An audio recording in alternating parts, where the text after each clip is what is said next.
Ho, mate. Pondering the great questions of life from childhood. Who am I? How did I get here? Where am I going? What in the world am I doing? A new question posed itself. What is this? As I voyaged on into the ultimate wilderness of Pacific universe, I sent one last message as reception vanished. An ominous, auspicious day. I sense a monster low is moving my way as a massive storm. If I proceed to Hawaii, it will be 20 days before communication is reestablished.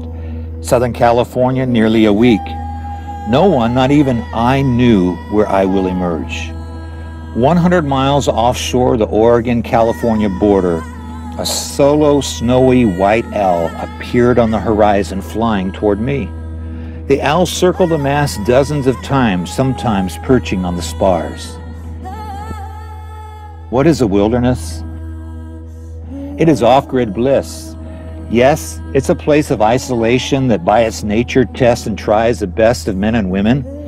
It stretches one beyond their limits, often designed to break, humble, mold, shape, and teach. It's a place that beckons full-on meditation outside the boxes of religion, yoga, and all such practices. One can die really quick out here. It's a place only for the vigilant, pure in heart, truth seekers, nature lovers, who love the embrace and sensations that constantly engage all the senses and demands the lucid or third eye attentiveness. I grew up in Montana, often revisited the Rocky Mountains and wilderness areas, the largest in North America. I was familiar with close encounters and magical connections with creatures most folks might be spooked, terrified by, or unaware of their presence.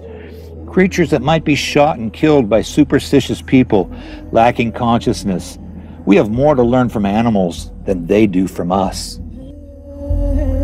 Now, in the ocean wilderness, a bird of prey not known to be this far south, especially in early October, known to be 100 miles offshore over subtropical waters. Perhaps an omen, amaku of sorts with numerous messages, has flown an uncanny course to visit me. They are known to visit wounded warriors to guide them to safe haven, a sign that they would recover and prevail.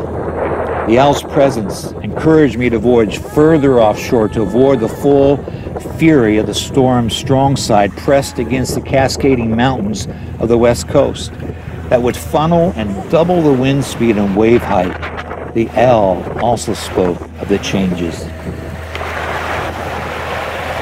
Out here, I'm becoming aware that the ocean wildlife is undergoing huge habitat changes, migration, rerouting, alteration of food sources. For lack of food, some have become cannibalistic upon their own kind. Many have switched currents, seas, and even oceans altogether. This year, for the first time in known history, a path has melted in the Arctic polar cap, joining the Atlantic universe with the Pacific. Good pot of 50 in here.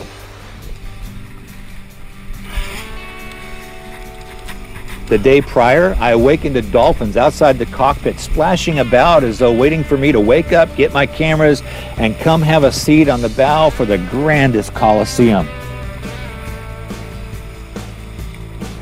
I noticed the water temperature spiked from 50 to 64 degrees. It looked like another world, not the green, murky, cold California current, nor the hot, deep blue of the equatorial.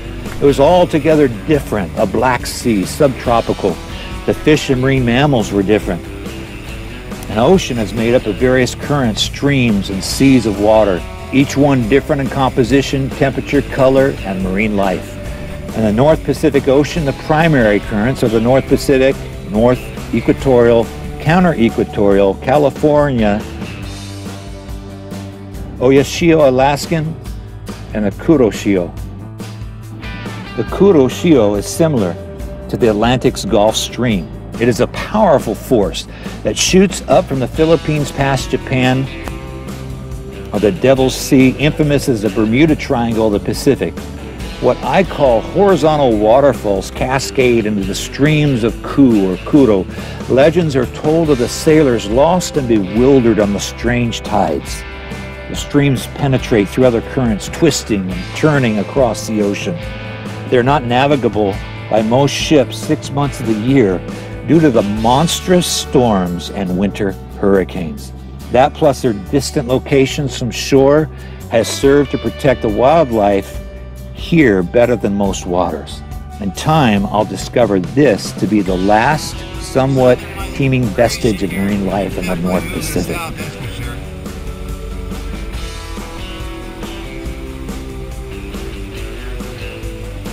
But wow, for now, this is a water wonderland with super pods of dolphins. Hours went by as in every direction, as far as my eye could see to the horizon, hundreds, perhaps thousands of Pacific white-sided dolphins. Look at those beautiful dolphins! Yeah, they look like Pacific white-sided dolphins. Amazing creatures. Sad to say, they are the trophy dolphin of marine theme parks. Stunning beauty, markings, highly acrobatic. This dolphin sparked the making of the Cove and inspired activists to unveil the dark, bloody secrets of Taiji, Japan. They are hunted for human consumption and entertainment. They live in a tight, affectionate bond. Each identifies itself by a signature whistle. They literally speak their distinct name, none the same. They can't be caught alone, hence the brutal mass herding.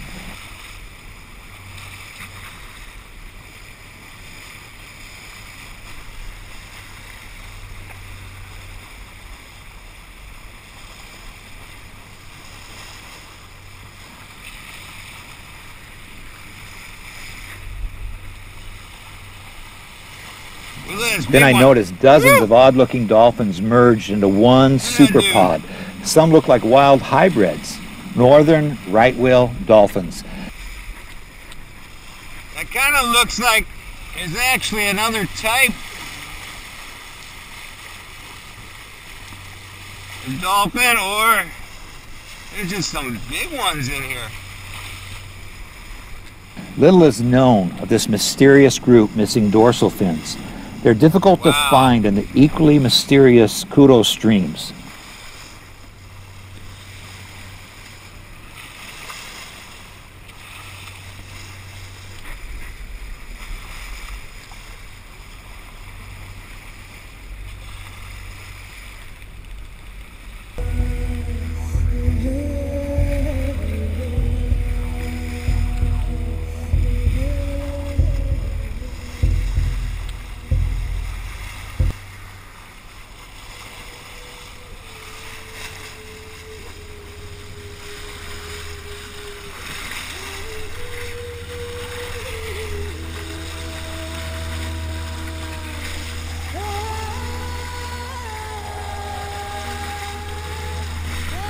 The ocean wilderness is an endless sea. No floor, no shores, no bounds, no limits, no fences.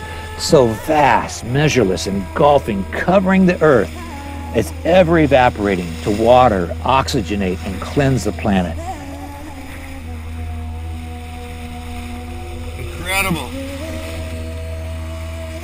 On rare occasion, researchers have noted seeing 3 or 4 such dolphins hanging out with the others. Never in all the books and training I've had was this scene. That's what I made this bowsprit for. Spent a whole week on it. Still got some work to do. Got both sails hoisted. A jib only about 2/3 out. Reefed in some. And we're able to make about 5.5 knots. 5 to 10 knots of wind. Captain Hook maneuver, I guess. Hook out to the west, catch some winds off below, and try to sail down into a very weak North Pacific high.